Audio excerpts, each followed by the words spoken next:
আলহামদুলিল্লাহ নাহমাদুহু ওয়া নাস্তাইনুহু ওয়া নাস্তাগফিরুহু ওয়া নু'মিनु বিহি ওয়া নাতাওয়াক্কালু আলাইহি ওয়া নাউযু বিল্লাহি মিন শুরুরি আনফুসিনা ওয়া মিন সাইয়্যাতি আ'মালিনা মান ইয়াহদিহিল্লাহু ফালা মুদিল্লা লাহু ওয়া মান yudlilhu ফালা হাদিয়া লাহু ওয়া নাশহাদু আন লা ইলাহা ইল্লাল্লাহু ওয়াহদাহু লা শারীকা লাহু ওয়া নাশহাদু আন্না মুহাম্মাদান আবদুহু ওয়া রাসূলুহু আম্মা বা'দ ফাইন্নাল খায়রাল হাদীস কিতাবুল্লাহ ওয়া খায়রাল হাদী হাদী মুহাম্মাদিন সাল্লাল্লাহু আলাইহি ওয়া সাল্লাম وشر الأمور محدثاتها وكل محدثة بدعة وكل بدعة ضلالة وكل ضلالة في النار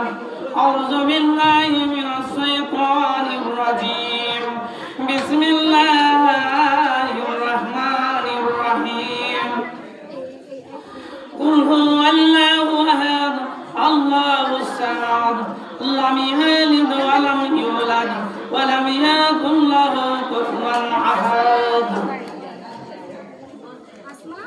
সর্বগ্রে সর্ববর্তমে মহান রব্বুল আলামিনের প্রশংসা করি, যিনি আমাকে আপনাকে আমাদের সকলকে এই আমাদের আঞ্জুমানে বৃহস্পতিবারের দিন নিজ নিজ বাড়ি থেকে আসার যিনি তৌফিক দান করেছেন, তাই সকল বলি আমরা আলহামদুলিল্লাহ। প্রত্যেকবার বিশ্বের নেতা, নেতাদের নেতা, যার হৃদয়ে আল্লাহর নাম ডাকা, শান্তির অগ্রদূত মহাবৈজ্ঞানিক মহাকাশচারী নবিকুল শিরোমণি মা আমিনার লাল মুরুদুলাল তাজদারে মদিনা আহমদে মুস্তাফা মুহাম্মদে মুস্তাফা সকলে বলুন সাল্লাল্লাহু আলাইহি ওয়াসাল্লাম। উপরে হাজার হাজার শান্তির ধারা বর্ষিত হোক ও নাজেল হোক। আল্লাহুম্মা সাল্লি আলাইহি আল্লাহুম্মা বারিক আলাইহি। আর বিশেষ রাদিয়াল্লাহু তাআলা আনহু তিনি বলেন, রাসূল সাল্লাল্লাহু আলাইহি ওয়াসাল্লাম বললেন, এই বস, যে কাল কিয়ামতের মাঠে বিচারের দিনে জান্নাত ও জাহান্নাম ঝগড়া লাগিয়ে দেবে। বিশ্বনবী বললেন, তাহাজাতিন নার, জান্নাত ও জাহান্নাম। জান্নাত বলবে বেমা উসারত, হে আমার প্রভু, হে আমার আল্লাহ, তুমি আমাদেরকে নিশ্চয় অসহায় মানুষগুলো দিয়ে আমার ভিতরে ভর্তি করে দিলে, আমাকে তুমি অসহায় মানুষগুলো দিয়ে প্রাধান্য দিলেন। কেন কেন যে মানুষগুলো সমাজের কাছে চলতে পারে না, যে মানুষগুলো সমাজের কাছে কোনো দাম দেয় না, যে মানুষগুলো সমাজের কাছে অমূল্যহীন, সেই মানুষগুলো দিয়ে রব্বুল আলামিন তুমি আমার ভিতরকে ভর্তি করে দিলেন। জান্নাত এই বলে আল্লাহর সঙ্গে কথোপকথন এবং ঝগড়া পেশ করলো। তখন করে জাহান্নাম বলছে, ও রব্বুল আলামিন, তুমি দুনিয়াতে আমাকে শৈলচার, বদমেজাজি এবং গুন্ডা, বদমেশি, দুষ্ট লোকগুলো দিয়ে আমার পেটকে তুমি ভর্তি করে দিলে। কেন কেন কেন? রাদিয়াল্লাহু তাআলা আনহু বর্ণিত, তিনি বলেন, রাসূল সাল্লাল্লাহু আলাইহি ওয়াসাল্লাম বললেন, আমি যতবার জান্নাতে প্রবেশ করি, বেলাল, আমি তোমাকে দেখতে পাই, তুমি আমার আগে আগে জুতো পায়ে দিয়ে হাঁটতেছ, তুমি জুতো পায়ে দিয়ে চলছো।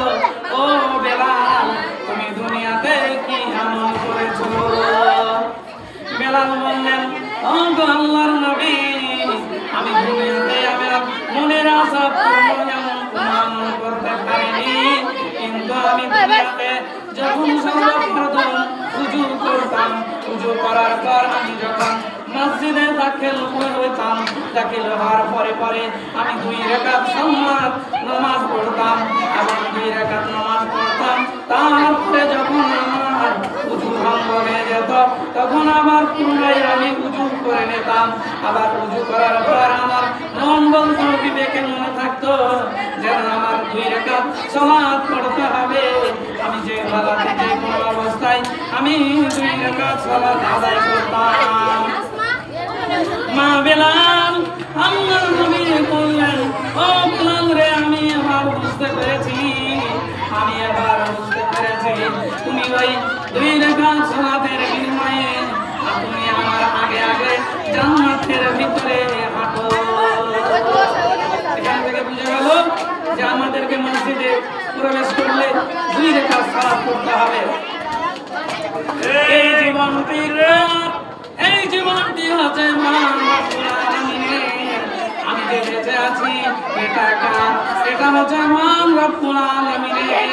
আমার যে আত্মাটা আছে এটা হচ্ছে মহান রব্বুল আলামিনের। আমি যে বেঁচে আছি এটা কার? এটা হচ্ছে মহান রব্বুল আলামিনের। মহান রব্বুল আলামিন আমি যে বেঁচে আছি, দুনিয়াতে চলাফেরা করছি, এটা আল্লাহ তাআলা আমার পিছনে খরচ আছে। আমরা যদি দুনিয়াতে শ্বাসকষ্ট হয়, রোগ আক্রান্ত এবং বাইরে ভর্তি হয়, নার্সিং হোমে যদি আমরা ভর্তি থাকি, আমাদেরকে যদি ডাক্তার বাবু নার্সিং হোমে ভর্তি করে, তাহলে অক্সিজেনের অভাবে আমরা যদি 24 ঘন্টা থাকি, নিম্নত বিল বানাবে 50,000 টাকা। তাহলে বন্ধুরে আমরা যদি 40 বছর আমাদেরকে আল্লাহ তাআলা সাহায্য দান করে, তাহলে আমরা কতটা পরিমাণের অক্সিজেনের টাকা আমরা খেয়েছি। মহান রব্বুল আলামিন কোরআন মাজিদের মধ্যে বলছেন, ও আমার গোলামরে, তোমরা যে কান দিয়ে শোনো, তোমরা যে কানে কথা শোনো, দুটা হয়ে গেছে, কোন লাগে হেলা ওরা তো সেটিং করে নিবি। যদি ব্যবহার করো 3টা এভারেজ মালার 60 টাকা লাগে, মালার 30 বছর মালার নাই নেবে, সেই দিয়ে চলাফেরা করেছো, ওই চলাফেরা জোর লাগে দিবি কত টাকা হবে তাই শুধু না। আবে আচ্ছা 7 মিনিট টাকা দিবি আমি যে কথা বলেছি, কথা বলার জন্য আমরা যেমন করে এখন মাইক্রোফোনের সামনে কথা বলতেছি, মাইক ভাড়াটা করেছি নিম্নত 500 টাকা দিয়ে 3 ঘন্টার জন্য। মাইক্রোফোনে আমাদের দাম দিতে হয় 500 টাকা। আমাদেরকে 60 থেকে 70 বছর হায়াত দান করেছে, তাহলে আমরা এই জবান দিয়ে যত কথা বলি, এই জবানের টাকা আমাদের জলের ভেতরে নষ্ট হয়ে যায়, একটি কিডনি যদি ডাউন হয়ে যায়, আমাদেরকে যেতে হবে ব্যাঙ্গালোরে, আমাদেরকে যেতে হবে মেলাঘাট। সেই একটি কিডনি যদি ভাঙাতে যেতে হয়, তাহলে আমাদের একটি কিডনিকে আবার যদি বেরোতে হয়, নতুন করতে হয়, পুরাতন কিডনিটিকে যদি পাল্টাতে হয়, তবে আমাদের দাম লাগবে 5 লক্ষ টাকা। মহান রব্বুল আলামিন তিনি বলছেন, আপনারা তাসকুরুন, টাকা লাগবে না, পয়সা লাগবে না, টাকা লাগবে না, পয়সা লাগবে না। ও আমার গোলাম রে, তোমরা একবার মুখে বলো আলহামদুলিল্লাহ। তোমরা যদি একবার বলো আলহামদুলিল্লাহ, তোমাদের কোনো টাকা পয়সা লাগবে না। মহান রব্বুল আলামিন ঘোষণা করে দিলেন। আমি বলি, আপনারা বলুন। আমরা সর্বপ্রথম পড়ি লা ইলাহা ইল্লাল্লাহু মুহাম্মাদুর রাসূলুল্লাহ। আমরা আল্লাহর কাছে আত্মসমর্পণ করে দিলাম, আমরা আল্লাহর কাছে আত্মসমর্পণ করে দিলাম। মহান রব্বুল আলামিন বলছেন, ও আমার বান্দারে, তোমাদের কাছে আমি 2টি জিনিসের হিসাব নেব, একটা হবে জান আর একটা হবে মাল। একটার হিসাব নিব জানের, একটা হিসাব হবে মালের। তবে আমরা জানের হিসাব যদি আমরা আলহামদুলিল্লাহ পড়ি, তাহলে তো রব্বুল আলামিনের কাছে ছাড় পেয়ে গেলাম। আমাদের মা। মহান রব্বুল আলামিন কোরআন মাজিদের মধ্যে বলেছেন ফামিম্মা রাযাকনাহুম ইউনফিকুন। রব্বুল আলামিন বলেছেন আমি যা তোমাদেরকে রিজিক দিলাম ওখান থেকে তোমরা কিছু খাও, কিছু জমা রাখো, কিছু আমার রাস্তায় তোমরা খরচ করো, কেননা তোমরা কাল কিয়ামতের মাঠে পাবে। তাহলে আমরা এখান থেকে বুঝতে পারি যে আমাদের যা মাল কিছুই আমাদের নয়।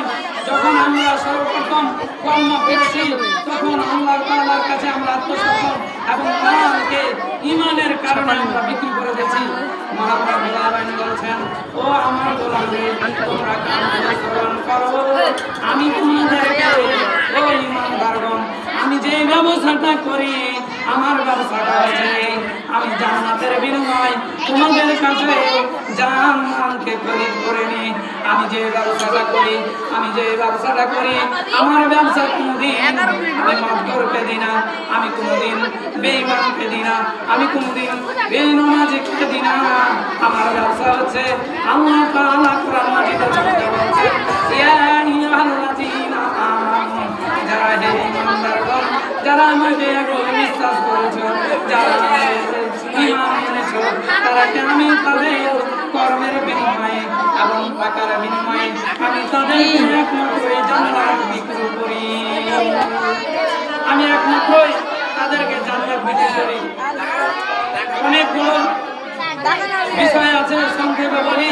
উসমান রাদিয়াল্লাহু তাআলা তিনি একদিন বাজারে তার বাড়ির গম বিক্রি করতে গেছে। বাজারে যখন সর্বপ্রথম উসমান গনিকে দেখেছে তখন বাজারে বলছে ও উসমান গনি ভাই তুমি তাড়াতাড়ি করে বলো আমরা তোমার গমটি কিনে নেব, আমরা তোমার মালের দাম করবো না। কেননা উসমান গনি রাদিয়াল্লাহু তাআলা জানে যে সদাই সর্বদাই সব কথা বলেন, তিনি হচ্ছেন আল্লাহর একজন খলিফা। তার এর কারণ হচ্ছে এই যে তার গমের ভিতরে কোনো ভেজাল থাকতে পারে না। তাই রসুন মিলে খরিদ্দার এসে ভিড় জমিয়ে দিল। উসমান গনি বললেন ও ভাই তোমরা একটুখানা ধৈর্য ধরো, কেননা আমি এই মাত্র ফার্স্ট আমি বাজারে ঢুকেছি, আমার গমের দাম কতটা হবে আমার জানা নাই, কতটা পরিমাণে বিক্রি হবে আমার জানা নাই। একটুখানা ধৈর্য ধরো, 1 ঘন্টা আধা ঘন্টা ধৈর্য ধরো, আমি বাজারে ঢুকেছি, আমার গমের বাজার আমি একটুখানা বিবেচনা করে দেখবো, তারপরে আমি তোমাদেরকে দামের বিনিময়ে আমি গম বিক্রি করে দেব। উসমান গনি রাদিয়াল্লাহু তাআলা যখন এই কথা বললেন তখন তারা চলে গেল। হঠাৎ করে একটু পর এমন সময় দেখলো মরুভূমি থেকে যেন কয়েকজন লোক মুসাফির ভিক্ষা চাওয়ার জন্য ওই উসমান গনি রাদিয়াল্লাহু তাআলার সামনে তিনি এসে উপস্থিত হলেন।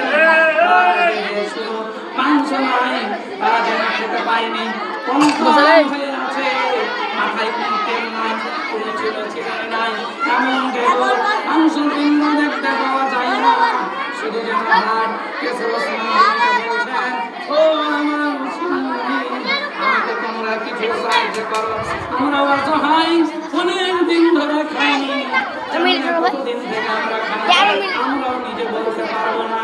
তখন এই কথাটি শুনে উসমান গনি রাদিয়াল্লাহু তাআলা তিনি তাদেরকে বস্ত্রটি খুলে আরম্ভ করে দিলেন। তিনি ওজন সারে দেয়নি, মন মতো দিতে উসমান গনি সব গমকে বিক্রি করে দিলেন। পূর্বে যখন পাইকারগুলো এসেছিল তখন যেন এসে বলছে ও উসমান গনি তুমি আমাদেরকে গম বিক্রি করো, বলছে শোনে না আজকে আমি বিক্রি করে দিয়েছি, আমি তোমাদেরকে বিক্রি করিনি, আমি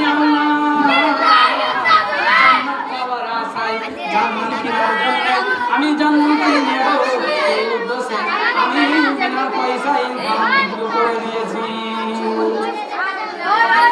মহান রব্বুল আলামিন বললেন যে ও মা খালা ফুফু বেটি তোমরা কান খুলে শ্রবণ করো যে আমি 10 শ্রেণীর মহিলাকে আমি ভালোবাসি, আমি 10 শ্রেণীর মহিলাকে আমি ভালোবাসি।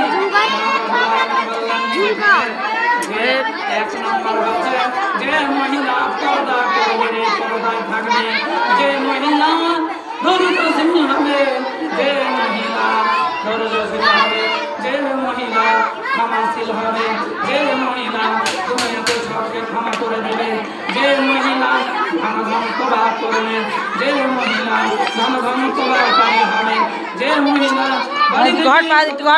আত্মীয় স্বজনের বাড়ি যাবে, তখন যে মহিলা গায়ে যেন আতর সেন না ব্যবহার করে, যে মহিলা স্বামীর অনুগতায় থাকবে, যে মহিলা রমজান মাসে রোজা রাখবে, যে মহিলা নিয়মিত স্নান পালন করবে, যে মহিলা নিয়ম মতো সালাত আদায় করবে, যে মহিলা নিজের লজ্জা স্থানের হেফাজত করবে।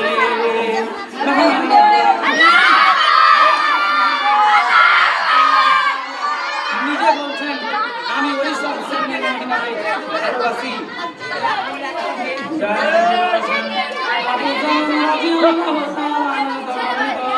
তিনি বলেন রাসূল সাল্লাল্লাহু আলাইহি ওয়াসাল্লাম আর নেসাউ মিন মুমিনা গাসিয়াতুন মিন পাতলাকাত আনিকুম সালাম ইয়া নবী সাল্লাল্লাহু আলাইহি এক জমানে মনে করে মহিলা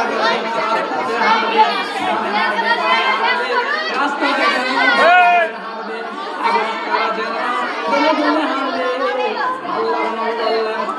এক যেমন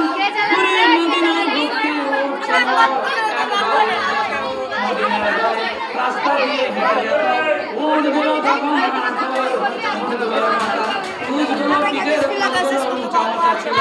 যখন হাঁটতো একবার দামে ঢুকতো একবার দামে ঢুকতো এরকম করে রাস্তায় জান্নাত পাওয়া দূরের কথা মাছ লাগলে কানবি যাব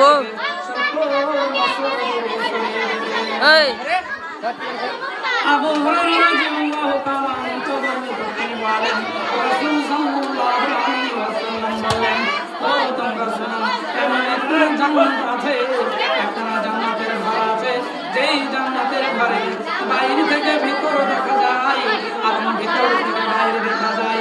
একজন বেদিন গ্রাম মুসল্লি তিনি বেদিন বলল আল্লাহর নবী বলো তো বাবা শুনি এই জান্নাতগুলো কে পাবে, কে পাবে, কে পাবে? এই জান্নাতগুলো পাবে এরা যারা হচ্ছে এক নম্বর যে মানুষের সঙ্গে কথা বলবে, নরম কথা বলবে, দুই নম্বর হচ্ছে নিয়মিত সিয়াম পালন করবে,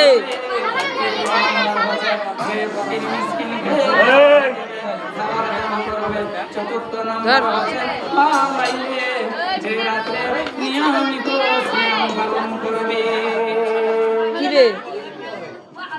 এখান থেকে আমার বক্তব্য ইতি করলাম। আসসালামু আলাইকুম।